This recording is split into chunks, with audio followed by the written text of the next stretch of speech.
Hello students, welcome to my YouTube channel Hari the maths group. Students, आज हम discuss करेंगे Fourier series for discontinuous function, जिसके लिए हम पहले डिस्कस करते हैं डिक्लेयर्ड कंडीशन, जो कि जितने भी फंक्शंस हैं जो कि फोरियर सीरीज एक्सपेंड किए जा सकते हैं, जिनका एक्सपेंशन फोरियर सीरीज में किया जा सकता है, उसकी कंडीशन को एक्सप्लेन करता है। यानी कि डिक्लेयर्ड कंडीशन वो कंडीशन है जिसमें हम ये कंफर्म कर सकते हैं जिन कंडीशन से कि कौन से फंक्शन ऐसे हैं जिनका फोरियर सीरीज में एक्सपेंशन किया जा सकता है। तो कंडीशन कहती है if any function F X define in interval C to C plus two pi, यानी कि कोई भी फंक्शन जो सी से लेकर C plus two pi interval में डिफाइन हो, दैट मीन्स इंटरवल की लेंथ टू पाई हो। तो क्योंकि ये upper end minus lower end करेंगे तो C plus two pi minus C करेंगे तो टू पाई आ जाएगा। तो इंटरवल ऐसा हो जिसकी लेंथ टू पाई हो। अगर सी जीरो रखेंगे तो इंटरवल जीरो से टू पाई बन जाएगा, माइनस पाई रखेंगे तो माइनस पाई से पाई बन जाएगा। तो दोनों ही इंटरवल की लेंथ टू पाई है। तो यही ये कहना चाह रहा है कि इंटरवल कोई भी हो, बस इंटरवल की लेंथ टू पाई हो, then can be expand as a Fourier series. ऐसे फंक्शन को फोरियर सीरीज की फॉर्म में एक्सपेंड किया जा सकता है अगर तीन कंडीशन सेटिस्फाई हो। पहला, F X is single valued bounded and periodic function, मतलब फंक्शन जो हमें गिवन है वो सिंगल वैल्यूड हो, बाउंडेड फंक्शन हो और पीरियोडिक हो। दूसरी condition, F X is either continuous, यानी कि फंक्शन या तो कंटिन्यूस हो, दैट मीन्स उसके ग्राफ में किसी तरह का ब्रेक ना हो, या तो फंक्शन कंटिन्यूस हो और it has finite number of finite discontinuity. मतलब या तो फंक्शन कंटिन्यूस हो या अगर डिसकंटिन्यूस है भी तो फाइनाइट नंबर ऑफ डिसकंटिन्यूटी हो। किस टाइप की? Finite discontinuity. ठीक है, तो मतलब डिसकंटिन्यूटी पॉइंटों की संख्या फाइनाइट हो, या तो 2 पॉइंट पर डिसकंटिन्यू हो, 3 पर, 4 पर, 50 पर, करोड़ पर गिने जा सकने वाले हो।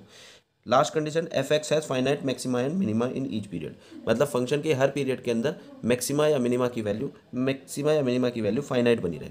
ठीक है, तो ये तीन कंडीशन अगर सेटिस्फाइड है तो फंक्शन जो है वो फोरियर सीरीज में एक्सपेक्ट किया जा सकता है, ऐसा डिक्लेयर्ड कंडीशन कहती है। ठीक है, तो डिक्लेयर्ड कंडीशन की बात हम डिस्कस करते हैं यहाँ पर। जैसा हमने ऊपर स्टडी किया कि डिसकंटिन्यूअस फंक्शन को भी फोरियर सीरीज में एक्सपेंड किया जा सकता है।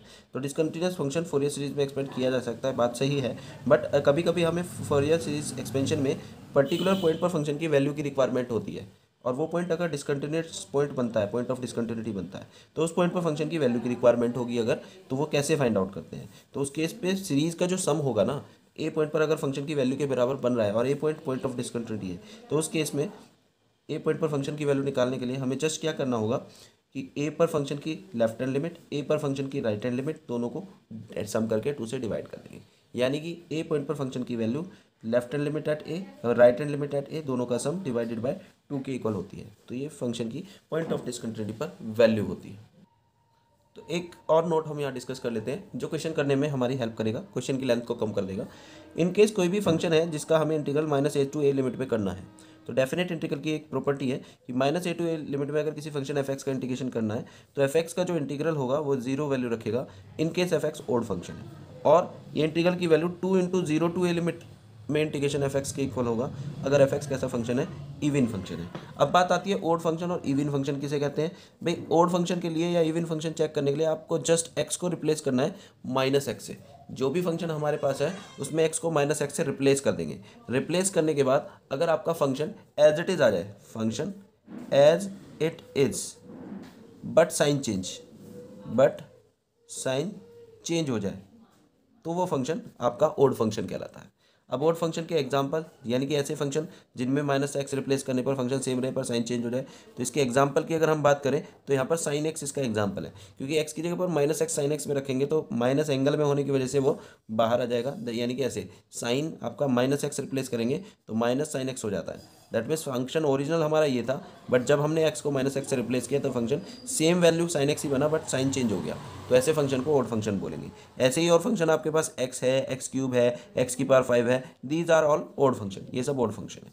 इसी तरीके से अगर हम इसकी बात करें इवन फंक्शन, इवन फंक्शन कौन से होते हैं? जो फंक्शन जिनमें कि हम एक्स को माइनस एक्स से रिप्लेस करें और रिप्लेस करने के बाद फंक्शन जो हमारा है वो एज इट इज रहे, जैसा था वैसा ही रहे। ठीक है, also sign remain same, sign remain same, अगर साइन भी सेम रहे, साइन भी ना बदले, तो वो फंक्शन आपका इवन फंक्शन कहलाता है। इसके एग्जांपल की अगर बात करें कौन कौन से इवन फंक्शन होते हैं, जैसे कॉस एक्स, कॉस एक्स में एक्स की जगह पे माइनस एक्स रखेंगे कोई फर्क ही नहीं पड़ता, तो ये इवन फंक्शन है। ऐसे ही आपका एक्स स्क्वायर, ये भी इवन फंक्शन है, एक्स की पावर 4 ये भी इवन, ये सारे इवन फंक्शन है। तो ये क्या कहना चाह रहा है? ये कहना चाह रहा है अगर आपके इंटीग्रल के अंदर इनमें से sine x, x, x cube, x की पावर 5, इनमें से कोई फंक्शन आएगा प्रॉपर्टी के हिसाब से, तो ओड फंक्शन होने की वजह से इंटीग्रल की वैल्यू आपको निकाली ही नहीं है, डायरेक्ट जीरो लिख दी है। Since function is odd, so by the property of definite integral this integral will be zero, बस इतना लिख देना। ऐसे ही आपका अगर फंक्शन अंदर इवन आ जाए, that means cos x x square x की पावर 4, और लिमिट माइनस ए से ए है, तो इंटीग्रल की वैल्यू में आपको 2 से इंटू कर देनी है और इंटीग्रल की लिमिट 0 से ए करके इंटीग्रेट कर देना है। ठीक है, तो ये आपकी प्रॉपर्टीज़ हैं डेफिनेट इंटीग्रल की। एक और बात स्टूडेंट, कभी कभी ग्राफ में भी आपको दिया होगा फंक्शन, तो ग्राफ देखकर आप कैसे पहचानेंगे कि फंक्शन इवन है या ओड। तो ग्राफ किसी भी फंक्शन का प्लॉट करके आप इवन ओड ऐसे चेक कर सकते हैं स्टूडेंट कि अगर कोई भी फंक्शन का ग्राफ, जैसे कि हम अगर बात करें साइन एक्स, तो साइन एक्स का ग्राफ आप जानते हैं ऐसे होता है, ठीक है, 0 से 2 पाई तक और इधर -2 पाई तक। तो आप देख सकते हैं कि अगर ये ग्राफ है, देखें तो साइन एक्स का ग्राफ है, ये F X equal to sine X का ग्राफ है। तो ये जो साइन एक्स का ग्राफ है ओरिजिनल वाई एक्सिस के अबाउट क्या है, सिमेट्रिकल लग रहा है। वाई एक्सिस के अबाउट आपका ग्राफ क्या है, सिमेट्रिकल है या ओरिजिन के अबाउट सिमेट्रिकल है, तो ये ओरिजिन के अबाउट सिमेट्रिकल है। ओरिजिन एक मिरर का काम कर रहा है। तो ऐसा फंक्शन जिसका ग्राफ ओरिजिन के अबाउट सिमेट्रिकल हो तो वो ओड फंक्शन होता है। ठीक है, तो यहाँ पर ओड फंक्शन का एक और ग्राफ से हमें क्लियर हुआ डेफिनेशन कि odd function graph are symmetrical about किसके अबाउट, ओरिजिन। तो ओड फंक्शन का ग्राफ ओरिजिन के अबाउट सिमेट्रिकल होता है। अब अगर हम इवन फंक्शन की बात करें तो इवन फंक्शन जैसे कि कॉस एक्स का ग्राफ है, कॉस एक्स का ग्राफ आप जानते हैं इस तरीके से चलता है, 0 पर वैल्यू 1 होती है और इस तरीके से ग्राफ की वैल्यू चलती रहती है। इस तरीके से कॉस एक्स का ग्राफ चलता है। तो ये अगर हम ग्राफ देखें तो ये आपको देखकर कंफर्म हो रहा होगा कि ग्राफ सिमेट्रिकल है वाई एक्सिस के अबाउट, ये कॉस एक्स का ग्राफ होता है। तो F X equal to cos X का ग्राफ हम देखें वाई एक्सिस के अबाउट सिमेट्रिकल है और कॉस एक्स इवन फंक्शन होता है। तो यहाँ से क्लियर होता है ग्राफ से कि even function graph are symmetrical, symmetrical का मतलब मिरर का काम करना, किसके अबाउट, वाई एक्सिस के। ठीक है, तो जितने भी आपके इवन फंक्शन होंगे उनका ग्राफ इवन वाई एक्सिस के अबाउट सिमेट्रिकल हो। ठीक है स्टूडेंट, तो इस तरीके से हम इवन नोट ग्राफ से भी चेक कर सकते हैं। अब बात आती है इसका बेनिफिट क्या है प्रॉपर्टी का। भाई अगर हम बात करें, मान लो ये मेरे पास कोई फंक्शन है F X equal to X plus X square X cube, इस फंक्शन की बात करें और इंटरवल मेरा -पाई से पाई दिया है और इसमें कहता है obtain Fourier series, Fourier series निकालनी है। तो फोरियर सीरीज का फार्मूला क्या होता है student, A not equal to 1/पाई, जो इंटरवल दिया है -पाई से पाई, एफ एक्स डी एक्स ये होता है। अब इसमें 1/पाई -पाई से पाई, एफ एक्स की वैल्यू आपकी है एक्स प्लस एक्स क्यूब। अब आपको अगर इसका फोरियर सीरीज एक्सपेंशन करना है तो ए नोट चाहिए होगा। ए नोट निकालने के लिए आप यहाँ पर जैसे ही लिमिट -पाई से पाई किसी इंटरवल, किसी भी क्वेश्चन में ऐसी लिमिट देखें, वही लोअर लिमिट है वही अपर लिमिट है, बट साइन चेंज है। तो आपको ये प्रॉपर्टी इवन फंक्शन वाली या ऑड फंक्शन वाली जो डेफिनेट इंटीग्रल प्रॉपर्टी है ये लगाने का प्रयास करना है, जिससे कि हो सकता है आपको इंटीग्रेट करना ही ना पड़े। अगर ऑड फंक्शन तो इंटीग्रल 0 हो जाएगा। तो चेक करें पहले, तो ये प्रॉपर्टी कब लगानी है, सिर्फ उन्हीं क्वेश्चन में जिसमें लिमिट -पाई से पाई की फॉर्म में हो या -a से a की फॉर्म में। तो इस क्वेश्चन में आपको देखें कि लिमिट -पाई से पाई की फॉर्म में है और ये फंक्शन हम अब चेक करेंगे कि इवन है या ऑड। तो उसके लिए मैंने क्या बताया, बस x को -x से रिप्लेस करना है। जैसे ही हम x की जगह पे यहाँ -x रखेंगे तो -x आएगा, यहाँ पर -x का होल क्यूब आएगा। सॉल्व करके आपका -x प्लस एक्स क्यूब, यानी कि फंक्शन एज इट इज जो था वही बना, बट साइन चेंज हो गया। तो अभी ऊपर बताया था ऐसा फंक्शन जिसमें x को -x से रिप्लेस करने पर फंक्शन सेम रहे बट साइन चेंज हो है, तो वो फंक्शन ओड फंक्शन होता है। और ओड फंक्शन है तो इंटीग्रल की वैल्यू डेफिनेट इंटीग्रल से, ये प्रॉपर्टी से अभी बताई थी कि इंटीग्रल की वैल्यू आपकी क्या हो जाएगी, 0। सिंपल, आपको ए नोट नहीं निकालना। ऐसे ही जब आप ए एन निकालेंगे तो ए एन का फार्मूला क्या होता है, 1/पाई -पाई से पाई F X into cos N X D X होता है। ठीक है स्टूडेंट, तो 1/पाई -पाई से पाई एफ एक्स की वैल्यू आपके क्वेश्चन में X plus X cube into cos N X D X, ये इंटीग्रल आपको करना होगा। तो यहाँ पर भी अगर देखें तो लिमिट -a से a की फॉर्म में, वही लिमिट लोअर है वही लिमिट अपर है, साइन चेंज है। तो आप डेफिनेट इंटीग्रल की प्रॉपर्टी लगा सकते हैं इंटीग्रेट करने के बजाय। तो उसकी प्रॉपर्टी के अकॉर्डिंग आपको चेक करना पड़ेगा फंक्शन इवन है या ओड। तो क्या बताया उसके लिए, क्या करना होगा, एक्स को बस -x से रिप्लेस। तो जब हम रिप्लेस करेंगे यहाँ -x आएगा, यहाँ रिप्लेस करने पर -x का क्यूब तो -x क्यूब हो जाएगा। कॉस में एंगल में माइनस रखेंगे एक्स की जगह तो -nx आ जाएगा। अब अगर आप देखें तो माइनस बाहर आ जाएगा, ये x प्लस एक्स क्यूब और कॉस माइनस थीटा तो कॉस थीटा ही होता है, तो ये कॉस एन एक्स वापस बन जाएगा। अब अगर आप देखें तो ये फंक्शन x को -x से हमने रिप्लेस किया यहाँ पर, तो x की जगह पे -x का -x आया, यहाँ -x क्यूब आया, x की जगह पे -x रखा, यहाँ cos -nx हो गया और ये माइनस आपका कॉमन आकर फंक्शन एज इट इज बन गया, बस साइन चेंज है। तो इसका मतलब ये फंक्शन कैसा फंक्शन है, ओड फंक्शन है। और ओड फंक्शन का इंटीग्रल क्या होता है, डेफिनेट इंटीग्रल की प्रॉपर्टी से अगर लिमिट -पाई से पाई है तो 0 हो जाएगा। तो इसलिए आपका ए एन भी 0 हो गया। अब आप सिर्फ बी एन निकालेंगे और बी एन का फार्मूला क्या होता है भाई, 1/पाई -पाई से पाई F X sine N X D X. तो ये 1/पाई -पाई से पाई एफ एक्स की वैल्यू आपकी X plus X cube sine N X D X. अब यहाँ पर अगर आप देखें तो ये आपका फंक्शन x को माइनस एक्स से रिप्लेस करेंगे तो यहाँ से अभी चेक किया था ओड फंक्शन बनेगा, यानी कि माइनस बाहर आ जाएगा और ये x प्लस एक्स क्यूब बन जाएगा एज इट इज़। और साइन में माइनस रखेंगे तो वो एक माइनस बाहर आएगा तो minus minus plus, it means ये फंक्शन एज इट इज बन जाएगा और साइन भी चेंज नहीं होगा। दैट मीन्स ये कैसा फंक्शन है, इवन फंक्शन है। और इवन फंक्शन है तो इस बार इंटीग्रल की वैल्यू जीरो नहीं होगी। अभी ऊपर पढ़ा था डेफिनेट इंटीग्रल की प्रॉपर्टी से 2 से इंटू हो जाएगी इंटीग्रल में, लिमिट 0 से पाई और फंक्शन जैसा है as it is sine nx dx। तो आप इसको इंटीग्रेट करके आप bn निकालें। ओवरऑल मैं यहाँ पर आपको ये समझाना चाह रहा हूँ कि यहाँ से रिजल्ट एक समझ में आना चाहिए कि फंक्शन हमारा ये कैसा फंक्शन था, ऑड फंक्शन था। बस हमने x की जगह पर माइनस एक्स रखा तो फंक्शन सेम रहा, साइन बदल गया। तो ये ऑड फंक्शन होने की प्रॉपर्टी, ऑड फंक्शन होने की वजह से डेफिनेट इंटीग्रल की प्रॉपर्टी से आपका ए नॉट जीरो हो गया, क्योंकि ऑड फंक्शन है, इंटीग्रल करना है तो ए नॉट जीरो हो जाएगा। ऑड फंक्शन था एफ और कॉस कैसा फंक्शन होता है, even. Odd into even function कैसा आता है, ऑड। ठीक है, तो ये ओवरऑल ऑड फंक्शन आया तो ए एन भी जीरो आ गया। आपको सिर्फ बी एन निकालना पड़ा और उसमें भी एफ एक्स ओड था, साइन ओड था, तो odd into odd even function होने की वजह से आपका 2 से इंटू हो गई और डेफिनेट इंटीग्रल की प्रॉपर्टी से लिमिट 0 से पाई हो गई। तो यहाँ से रिजल्ट निकल कर आते हैं 2। क्या रिजल्ट निकल कर आता है, पहला रिजल्ट, अगर एफ एक्स कैसा फंक्शन है, ओड फंक्शन है। अगर एफ एक्स ओड फंक्शन है तो आपका फोरियर सीरीज में जैसा अभी ऊपर देखा, ए नॉट जीरो होगा डायरेक्ट और ए एन जीरो होगा और बी एन आपका 2/पाई 0 to pi F X sine N X D X formula बन जाएगा। ठीक है स्टूडेंट। सेकंड नोट निकल कर आता है, अगर एफ एक्स इवन फंक्शन है, अगर एफ एक्स इवन फंक्शन है तो उस केस में इसी तरीके से प्रॉपर्टी के अकॉर्डिंग आपका ए नॉट जीरो नहीं होगा। इस बार ए नॉट का फार्मूला 1/पाई माइनस पाई टू पाई होता है, अब 2/पाई हो जाएगा क्योंकि डेफिनेट इंटीग्रल की प्रॉपर्टी से 2 से इंटू हो जाएगी, तो 0 से पाई एफ एक्स डी एक्स। और ऐसे ही ए एन का फार्मूला 2/पाई हो जाएगा और लिमिट 0 से pi cos N X D X. और इस बार आपका इवन के केस में बी एन जीरो होगा। तो स्टूडेंट याद रखिएगा कि अगर आपका एफ एक्स ओड फंक्शन है, ओड में आपका ए नॉट ए एन जीरो होगा, बी एन निकालना पड़ेगा। इवन फंक्शन है तो आपका बी एन जीरो होगा, ए नॉट ए एन निकालना पड़ेगा। ठीक है स्टूडेंट। अब इससे रिलेटेड एक एग्जाम्पल हम कर लेते हैं। तो मान लीजिए आपके पास ये एक एग्जाम्पल है, क्वेश्चन है, कहता है expand as Fourier series F X is equal to interval minus pi से 0 में फंक्शन की वैल्यू एक्स है, 0 से पाई में फंक्शन की वैल्यू माइनस एक्स है। तो इसको फोरियर सीरीज में एक्सपेंड करने को कह रहा है और ये एक सीरीज का सम निकालना है, 1/1 square plus 1/3 square plus 1/5 square is equal to pi square by 8, ये हमें प्रूफ करना है। तो करते हैं स्टूडेंट। तो यहाँ पर पहले तो आपको चेक करना होगा ये फंक्शन इवन है या ओड। इवन है या ओड चेक करने के आपके दो तरीके हैं, या तो डेफिनेशन से, अगर इवन है तो आपको ये कंडीशन सेटिस्फाई हो जानी चाहिए, फंक्शन में एक्स को माइनस एक्स से रिप्लेस करें तो function as it is F X ही बन जाए, यानी कि अगर ऐसा है तो एफ एक्स कैसा फंक्शन है, इवन फंक्शन है।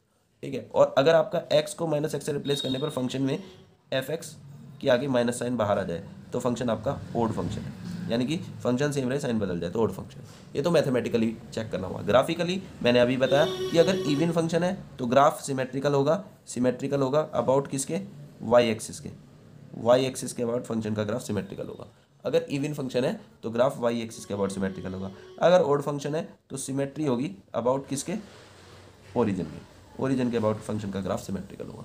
तो हम अगर इसे ग्राफिकली चेक करना चाहें कि फंक्शन इवन है ओड, तो मेरे पास जो फंक्शन एफ एक्स दिया हुआ है वो है एक्स इन इंटरवल माइनस पाई से 0 और फंक्शन की value minus x in interval 0 to पाई। अब इसे इवन या ओड चेक करना है, तो अगर हम ग्राफिकली चेक करना चाहें तो मान लीजिए इसे मैंने वाई लेट कर लिया, तो वाई लेट करने के बाद पहले से ग्राफ को प्लॉट करना है। तो आपको इंटरवल जो दिया हुआ है ब्रेक करके, एक तो माइनस पाई से 0 में फंक्शन डिफाइंड है, माइनस पाई से 0, और एक्स की वैल्यू 0 से पाई में डिफाइंड है। अब इसे ग्राफ प्लॉट करना है तो आप पहले माइनस पाई से 0 के बीच में अगर आप देखें तो माइनस पाई से 0 के बीच में फंक्शन की वैल्यू y बराबर एक्स है, y इक्वल टू एक्स। तो अगर हम y इक्वल टू एक्स की बात करें तो एक लाइन है और लाइन को प्लॉट करने के लिए कम से कम कितने पॉइंट चाहिए होते हैं, 2। सबसे सिंपल तरीका बता रहा हूँ, तो आप यहाँ से 2 पॉइंट ले लीजिए। एक बार x की वैल्यू माइनस पाई रखिए इसमें, तो x माइनस पाई रखेंगे तो y कितना आएगा यहाँ पर माइनस पाई, तो एक पॉइंट निकल आया। एक दूसरा पॉइंट यहाँ से x इक्वल टू 0 ले लीजिए, x 0 इसमें रखिए तो y कितना आएगा 0। तो लाइन 2 पॉइंट आ गए, इन 2 पॉइंटों को मिला दीजिए, लाइन ड्रॉ हो जाएगी। क्योंकि लाइन को ड्रॉ करने के लिए मिनिमम 2 पॉइंट चाहिए होते हैं ना। तो एक बार इस इंटरवल में से हमने x की वैल्यू माइनस पाई रखी, y निकाल लिया, 1 पॉइंट आ गया। फिर x की वैल्यू 0 रखी, 0 रखी तो y 0 आ गया, ये 2 पॉइंट आ गए। अब इन 2 पॉइंटों को प्लॉट कर लेते हैं। एक तो हो गया 0 0 और एक हो गया minus pi comma minus pi, minus का पाई कॉमा पाई माइनस पाई।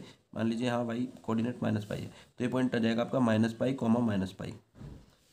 ठीक है, तो ये दोनों पॉइंटों को आप मिला देंगे तो ये ग्राफ प्लॉट हो गया इस पोर्शन के लिए। अब 0 से पाई में फंक्शन की वैल्यू क्या है, y इक्वल टू जीरो से पाई में फंक्शन की वैल्यू क्या है, जीरो से पाई में y equal to minus X. अब इसको ड्रॉ करना है तो ये भी तो एक लाइन है, क्योंकि वन और एक्स और वाई में वन पावर आ रही है, यानी कि लीनियर इक्वेशन है, यानी कि लाइन की। तो लाइन को ड्रॉ करने के लिए फिर वही 2 पॉइंट निकालेंगे इसी रीजन के अकॉर्डिंग जिसमें डेफिनेशन जा रही है जीरो से पाई। तो एक बार एक्स बराबर जीरो रख देते हैं यहाँ पर, तो एक्स जीरो रखा तो वाई की वैल्यू आपकी निकल कर जीरो आ जाएगी, तो एक पॉइंट आ गया। दूसरे बार एक्स की वैल्यू पाई रख देते हैं आप, एक्स यहाँ पाई रखा तो वाई कितना आएगा, एक्स इक्वल टू पाई रखने पर माइनस पाई आ जाएगा।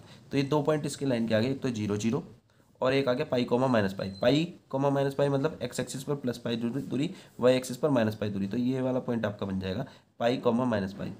इन दोनों को मिला देंगे तो आप देख सकते हैं ये जो ग्राफ है ये वाई एक्सिस के अबाउट सिमेट्रिकल है, वाई एक्सिस मिरर का काम कर रहा है।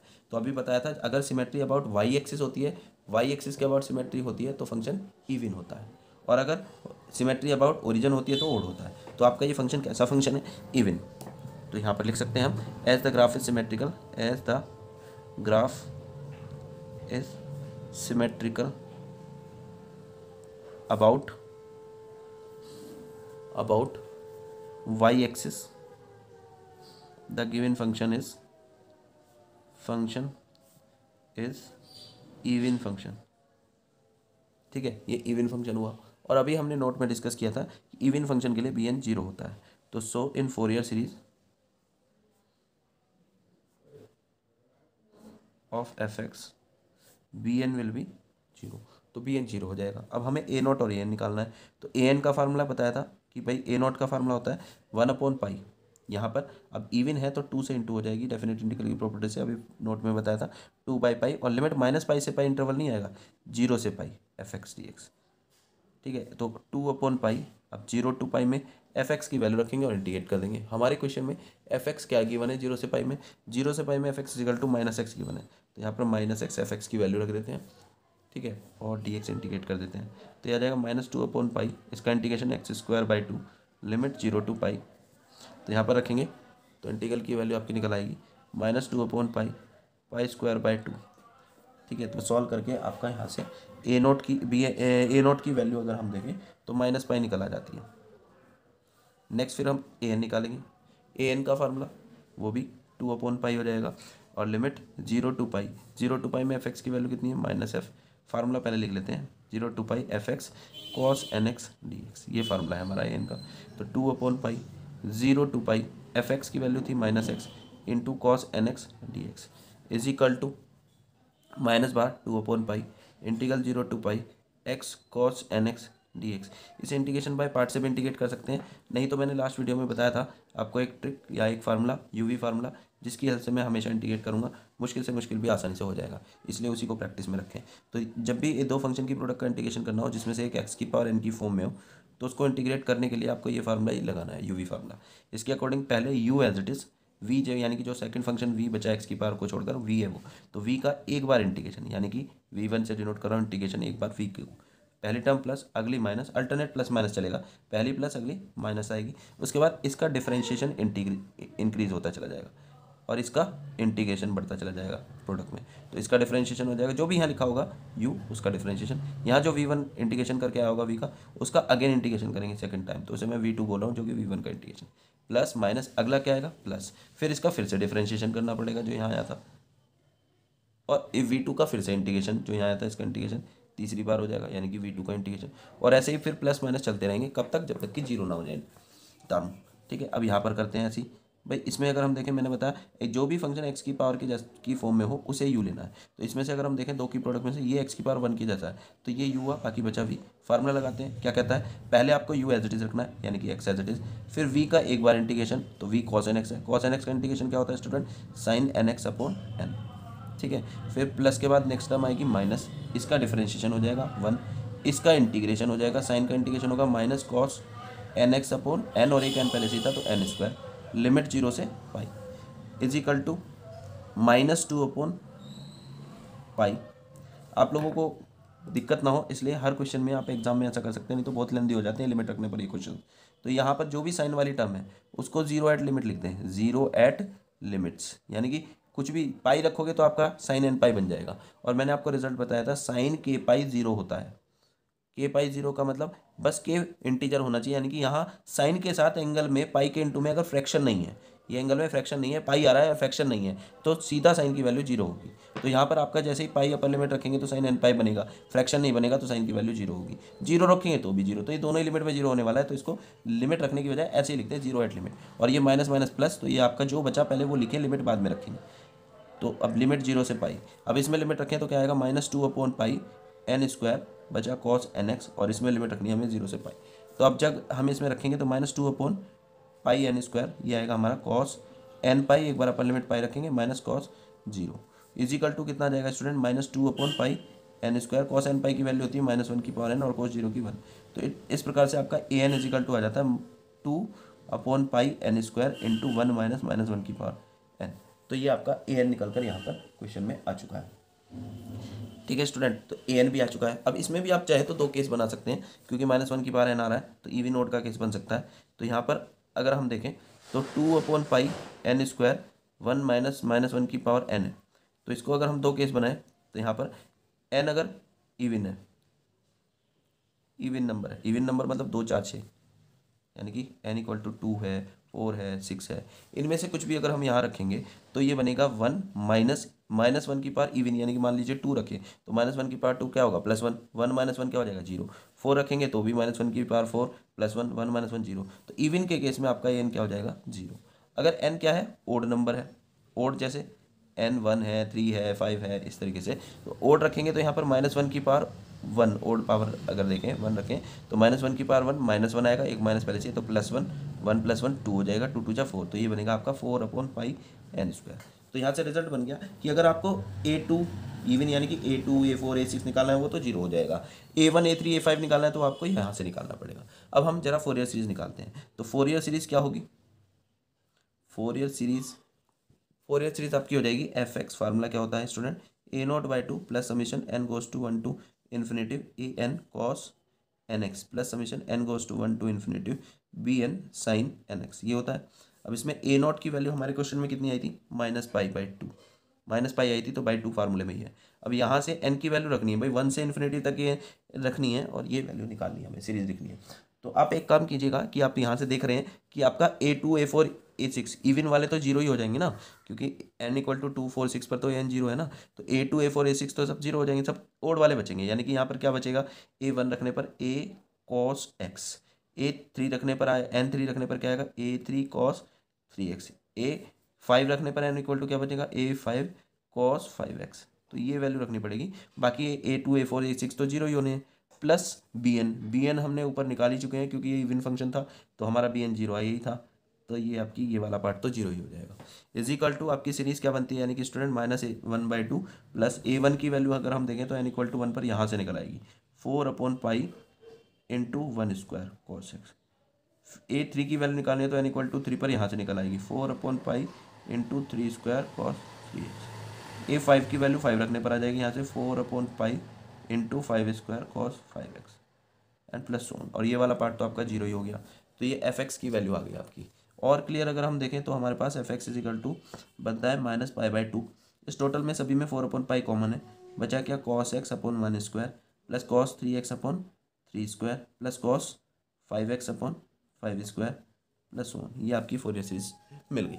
अब क्वेश्चन में आपका इसी के साथ साथ क्वेश्चन में एक पार्ट और था। क्वेश्चन में कहता है hence show that 1/1 square plus 1/3 square plus 1/5 square plus one is equal to π²/8। तो ये सीरीज का सम π²/8 प्रूफ करना है। तो इसको प्रूफ करने के लिए स्टूडेंट आपको ये 1/1 square plus 1/3 square plus 1/5 square equal to π²/8 question में प्रूफ करने को कहा गया है। तो इसको प्रूफ करने के लिए आपकी जो ये फोरियर सीरीज निकल कर आई है, इस फोरियर सीरीज में आपको देखना है कि ऐसा कुछ बन रहा है क्या, कहीं पर 1/1 square plus 1/3 square plus 1/5 square बन रहा है, 1 स्क्वायर 3 स्क्वायर 5 स्क्वायर अपॉन में आ रहा है, बट यहाँ पर ऊपर 1 चाहिए इसके न्यूमरेटर में। तो आपको 1 बनाने के लिए सोचना होगा एक्स क्या रख दिया जाए। तो यहाँ पर ये न्यूमरेटर में cos x cos 3 cos 5x आ रहा है, तो ये 1 तब बनेगा जब cos 0 बन जाए, क्योंकि हम जानते हैं cos 0 1 होता है। तो इसलिए दोनों तरफ क्या रिप्लेस कर दें, x इक्वल टू 0। तो जैसे ही हम x इक्वल टू 0 पुट कर देंगे तो इधर बनेगा आपका लेफ्ट साइड f0 और इधर बनेगा -π/2 प्लस 4/पाई, इधर रखेंगे cos 0 अपॉन 1 स्क्वायर, इधर रखेंगे cos 0 अपॉन 3 स्क्वायर, फिर cos 0 अपॉन 5 स्क्वायर प्लस 1। ये सीरीज बनेगी। अब -π/2 प्लस 4/पाई, cos 0 की वैल्यू क्या आती है 1, ये तो ये 1/3 स्क्वायर प्लस 1/5 स्क्वायर प्लस 1 और f0 के इक्वल आ जाएगा। दैट मीन्स अब अगर ये सीरीज़ का सम चाहिए तो आपको f0 की रिक्वायरमेंट है।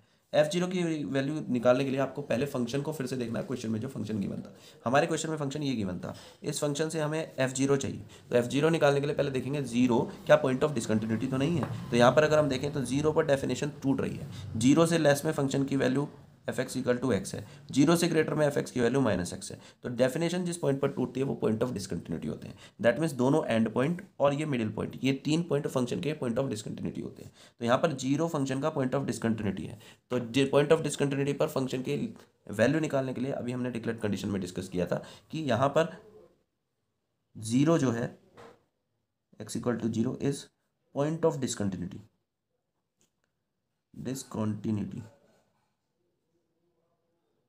ठीक है। तो अगर पॉइंट ऑफ डिसकंटिन्यूटी है तो उस पॉइंट पर फंक्शन की वैल्यू निकालने के लिए अभी डिस्कस किया था कि f0 अगर निकालना है, जीरो पॉइंट ऑफ डिसकंटिन्यूटी है, तो ये इक्वल टू होगा 1/2 left hand limit at x equal to zero plus right hand limit at x equal to zero, ठीक है। अब left hand limit right hand limit एक स्टूडेंट कैसे निकाले, ये तो टेंशन वाली बात होगी। भाई टेंशन नहीं लेनी भाई, लेफ्ट हैंड लिमिट का मतलब ये जो एक्स इक्वल टू जीरो है ना, नंबर लाइन पर जाएंगे तो यहाँ जीरो बैठा होगा, तो लेफ्ट हैंड लिमिट का मतलब जीरो से लेफ्ट वाले पॉइंट पर फंक्शन की वैल्यू, और राइट हैंड लिमिट का मतलब जीरो से राइट वाले पर। और आप देख सकते हैं संख्या रेखा यानी कि नंबर लाइन पर जीरो से लेफ्ट जो पॉइंट होगा वो जीरो से लेस होगा।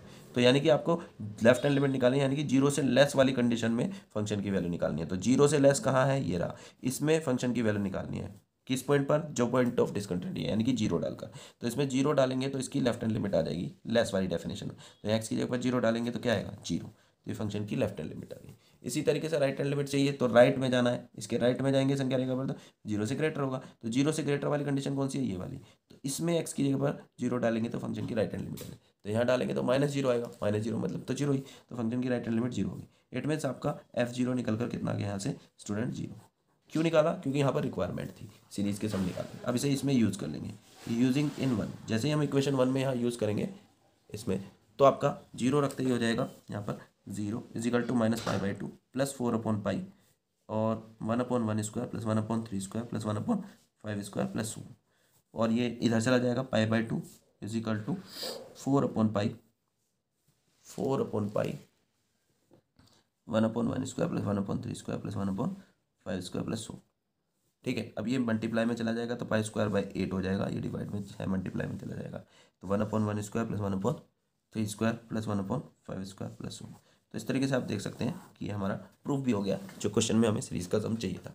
तो इस तरीके से आप डिक्लेयर्ड कंडीशन जान चुके हैं, डिक्लेयर्ड कंडीशन का एप्लीकेशन भी जान चुके हैं कि हम कैसे पॉइंट ऑफ डिसकंटिन्यूटी पर फंक्शन की वैल्यू निकालते हैं। पॉइंट ऑफ डिसकंटिन्यूटी किसे कहते हैं वो भी बता दिया मैंने कि फंक्शन की डेफिनेशन जिन पॉइंटों पर ब्रेक हो रही है वो पॉइंट ऑफ डिसकंटिन्यूटी बनते हैं। जैसे यहाँ पर जीरो से लेस में कुछ और कंडीशन है, जीरो से ग्रेटर में फंक्शन की वैल्यू कुछ और है, तो ये पॉइंट ऑफ डिसकंटिन्यूटी हो गया। ऐसी -π और π भी जीरो पॉइंट ऑफ डिसकंटिन्यूटी। तो पॉइंट ऑफ डिसकंटिन्यूटी पर फंक्शन की वैल्यू निकालने वाले क्वेश्चन को हमने यहाँ डिस्कस किया, जो कि डिक्लेयर्ड कंडीशन की एप्लीकेशन एक तरीके से हो गया। ठीक है स्टूडेंट, तो आज की वीडियो में इतना ही, बाकी हम नेक्स्ट वीडियो में